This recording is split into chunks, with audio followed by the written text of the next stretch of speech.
My back hurts when I bend. When I drive. I tried medication. I did stretches. It's right there in my neck. Right here in my back. Standing's the worst. Sitting is torture. Everyone's back and neck pain is different. That's why St. Mary Medical Center has more than 20 ways to relieve it, and experts to find the one option that's right for you. Therapeutic massage and Tai Chi, minimally invasive surgeries so precise and fast healing, you're back to work and life in days. Physical therapy, pain relief injections, nerve blocks, acupuncture. Your back and neck pain? Not the same as anyone else's. St. Mary feels it, and with more than 20 ways to treat it, we'll find the right option for you. Get new hope and help now at stmaryhealthcare.org or 215-710-5888. St. Mary Medical Center in Langhorne. It's your health. Expect more. All commentators heard on WBCB express their own views. Their opinions are not necessarily those of others on WBCB, including the staff and management. Hi, this is Justin Andrews of the Chamonix football team. Listen to our games throughout the world on WBCB1490.com and brought to you by the Irish Rover.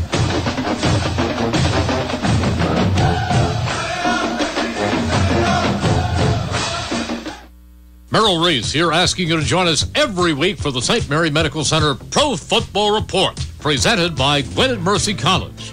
Broadcasting live from Chickies and Pete's, 11,000 Roosevelt Boulevard in the Northeast, this Thursday from 6 to 7. I'll be joined by former Eagles president Harry Gamble and a different Eagles guest each week. The St. Mary Medical Center Pro Football Report, presented by Gwinnett Mercy College, right here on 1490 WBCB.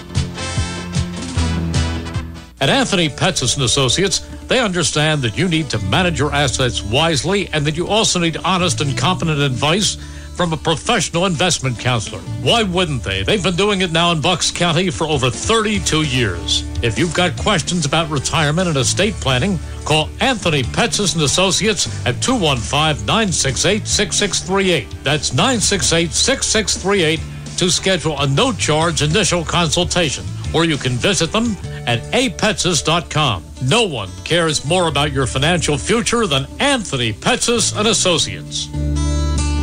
Pro Wrestling Weekly presents Today in Wrestling History, September 8. On this date in 2008, WWE Monday Night Raw aired live from Fort Wayne, Indiana. In the main event, Chris Jericho and John Bradshaw Layfield defeated Batista in a handicap match. On this date in 1964, Scott Levy was born. The former NWA World Heavyweight Champion and 26-time WWE Hardcore Champion known as Raven turns 48 today.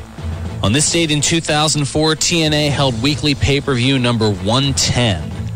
In the main event, Jeff Jarrett pinned Jeff Hardy to retain the NWA World Heavyweight Championship. This was TNA's final weekly pay-per-view before switching to Impact on television. This has been Today in Wrestling History, September 8. You are listening to Pro Wrestling Weekly with Fearon Dairy.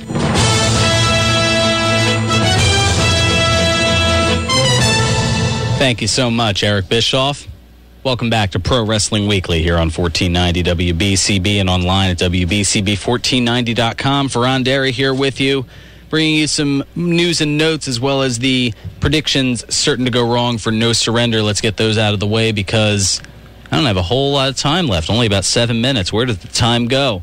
All right, of course, we've got Austin Aries in a fight against the arm breaker, of course, from Aces Nate's, the one who broke his right arm or at least severely injured it, and thus is leaving Aries not cleared to wrestle for No Surrender, but I'm sure he'll be healed up in time for Bound for Glory next month. I think Aries is going to win that, but end up having more members of Aces and Eights make their way out at some point during the match. Christopher Daniels and Kazarian, they're defending the TNA World Tag Team Championship against AJ Styles and Kurt Angle. I think Daniels and Kaz are going to retain there, especially after reading that Kurt Angle is going to be wrestling hurt in that particular match tomorrow night. Rob Van Dam and Magnus, that got set up after Magnus ran his mouth a little bit too much following Van Dam's loss this past Thursday on Impact and trying to get into that Final Four of the Bound for Glory series, falling just a little short as he lost to Bully Ray. I think that Van Dam is going to take this one, though, and prove that he's still got a little bit left in the tank. Zema Ion and Sanjay Dutt for the X Division Championship. I think Ion's going to retain there. Same with Miss Tessmacher and Tara for the Knockouts title. I think Miss Tessmacher is going to retain her belt as well. Now, looking into the Bound for Glory series, you've got Bully Ray and James Storm in one of the semifinals and Samoa Joe against Jeff Hardy in the other. I'm going to go against the popular trend here, and I think that Bully Ray is going to beat James Storm in the semifinals. A little bit shocking considering that Storm was the prohibitive favorite pretty much all the way through. And Samoa Joe and Jeff Hardy, I think I'm going to go with Samoa Joe there. That way you've got a size versus size matchup somewhere Vince McMahon is drooling with anticipation. Bully Ray against Samoa Joe. That, I think, is going to be your final, with Bully Ray taking it all and heading on to Bound for Glory against Austin Aries, kind of rekindling their feud from a few months ago. And I don't know. Well, we'll see next month whether Bully can actually get the nod, if that actually plays out. But I've actually been pretty good so far with my predictions, certain to go wrong. Anyway, I mentioned earlier in the hour, Stone Cold Steve Austin. He's going to be hitting the big screen this November. Anchor Bay Films has announced a November 6th release date for the movie Maximum Conviction. That's going to be starring Austin as well as action star Steven Seagal. The movie, which will be released on DVD and Blu-ray. Okay, maybe it's that big screen TV at home is probably the more accurate statement, but either way, it describes as follows.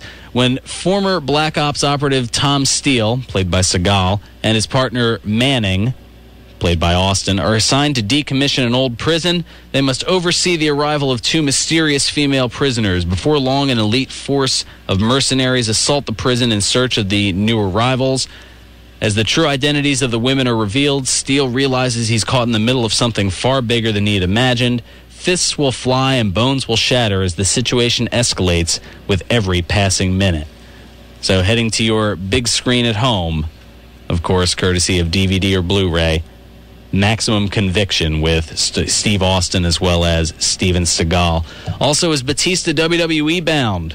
Well, Batista says he doesn't see MMA as a long-term career move. Of course, saying that on Spike TV's MMA Uncensored Live, and he says that he wants to be able to say he competed in a real fight setting. So this is kind of a temporary deal. If he plans to return to pro wrestling, he said he definitely sees himself returning to WWE, and that he left WWE on good terms and is just waiting for, quote, the PG stuff to blow over. Interesting. Asked who he'd like to work with when he returns, or if he returns, Batista named Triple H, Brock Lesnar, and The Undertaker. Of course, two of those have unofficially retired, and Lesnar's kind of out of the picture as well. Batista noted he never had the chance to work a long-term program with Lesnar while in the WWE. Asked if he would take an MMA fight against Lesnar, Batista said of course he would, saying he is open to any big fights in mixed martial arts. Also, something that broke just before we got on the air here last week, Tommy Tiny Lester, who you might remember as Zeus from the WWE film No Holds Barred, he pled guilty to federal mortgage fraud charges that led to $3.8 million in losses for the lenders he defrauded. Lister faces up to 5 years in prison for his crime. So a little bit of bad news there for Zeus. And Bret Hart, we talked a little bit about it earlier, is advertised for this Monday's Raw in Montreal, Quebec, Canada, in a night that is billed in Montreal as Pat Patterson Appreciation Night. Hart talked to the Montreal Gazette about his expectations returning to a WWE show for the first time, returning to a WWE show in Montreal for the first time in 15 years since the Montreal Screwjob. He had said, over the years, in the last couple of years anyways, since we sort of got back on good terms again, I always thought, I wonder what will happen when they're in Montreal. They'll have to think that maybe it would be a good idea to bring me into that. He said in an interview yesterday, I didn't expect it in some ways and wondered if it would ever happen, and here it is. It's truly a special night that I've been waiting for since the Screwjob. It would be great to put a better cap on things. So we'll see this Monday night how things are going to go. All right, I've got about a minute and a half. Let's go ahead and get Ron up here real quick. Ron, we're up against it, but what's going on? Yeah, I'm sorry for that. Listen, I think your predictions are starting to go wrong.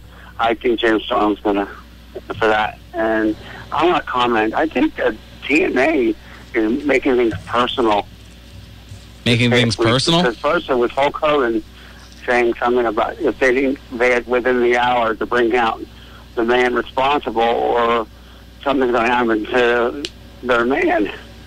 And then another issue is Al Snow. This thing, he's making that personal too. And I got something going to be a match between the two of them before long too. I mean, this whole thing is starting to wonder. I'm starting to wonder: is this wrestling or is this real stuff? I mean, first Hulk Hogan, when he was on the phone with that gentleman from VP from Aces and Eights, yeah. It was personal. All right. Well, thanks so much for the call. I'll go ahead and answer those both real quick. In the case of Hogan, well, his issue was that, the Aces and Eights, they a week or two ago cornered his daughter Brooke, and they were threatening physical harm to her. So of course, being a father, he's going to take a stand in that. Now, as far as Al Snow and the whole thing with Joey Ryan, that's something that's been blowing up kind of back and forth ever since Ryan was given the no vote for the gut check a few months ago. So Joey Ryan's taking things out on Al Snow. Anyway, that's going to do it for me. Bill Melody's up next with the Country Music Hall, followed by high school football coming up in about 45 minutes. And I'll be back next week with a review of No Surrender, a preview of Night of Champions, and a whole bunch more, possibly even Cory Kastle in studio. We'll see. All that and more here on Pro Wrestling Weekly on 1490 WBCB.